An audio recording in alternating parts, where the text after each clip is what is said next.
So just got home from a ride, and I thought this would be a great time to do a bike wash video because it's in dire need. And apparently so am I, but bike first. Dirty Forks!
So now, dry the bike everywhere. Literally dry everything. Pay attention to the stanchions. Get in there and dry stanchions. This also helps clean anything else out that may have been missed. You want to keep your stanchions and your suspension front and rear very, very clean. It's always a good practice to do this actually after every ride, but I know a lot of people won't or can't do that, so you should do it at least every second or third ride, depending on how bad it is. I mean, if you're riding in dry conditions, you might be able to get away with maybe more rides between washes, but I don't know. A wash serves a couple purposes.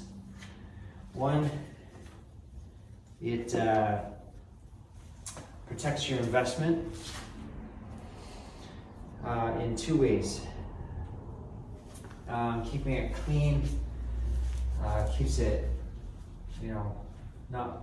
keeps it from rusting. Also, keeping it clean, washing your bike, you'd be amazed how much you actually notice about your bike after a ride. See, because it's never good to ride blind, obviously. So if you're washing your bike and you're going over your bike while you're washing it and then going over it again while you're drying it, you're looking at things, you're paying attention to stuff, while you have it in the stand, go through the gears, shift it, make sure all the shifting is good. I always make sure my wheels are true, which this one is a little bit out of true. And also I have a flat tire, like flat tire. Pretty chunky stuff out where I was riding today. So, and I knew when I hit that rock, pinch flat, inevitable. Notorious for pinch flats here. I don't know, I'm gonna have to think about going tubeless. I run my pressure probably a bit lower than I should with tubes, but I don't know. I just like running lower pressures, but this is the unfortunate result of that. So yeah, once you get to this point, I don't really like to wash up here. I like to, once my dry rag is a bit damp, I'll go over the stuff. I don't really like to get water and stuff in my shifter if I can help it. Or like up here in the headset, if I can help it. Again, I do strip my bike right down and make sure everything is good to go, more than probably most people will ever do, but at the same time, I just like to protect the vital areas. Even here, I don't like really getting water at the seat collar, but I did today, just because that water will eventually migrate down into the bottom bracket. Again, another reason why you need to do service on your bike regularly. The other thing too is this rear wheel. The hub is a bit loose. I shook everything out. Gave this bike a really good shakedown today. So I have the luxury of having a compressor. So if you have one of these, this is great. You can also use a floor pump. Let me demonstrate. So when it comes to these bolts like this, any bolts, I like to blow the water out of the bolts so that there's no rust. So you can use a pump to do that. Before I got a compressor, I always use the pump. So, just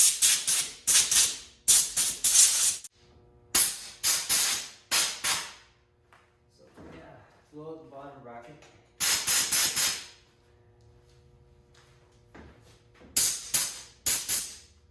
The bolts for your bottle cage, if you have one. Brake bolts.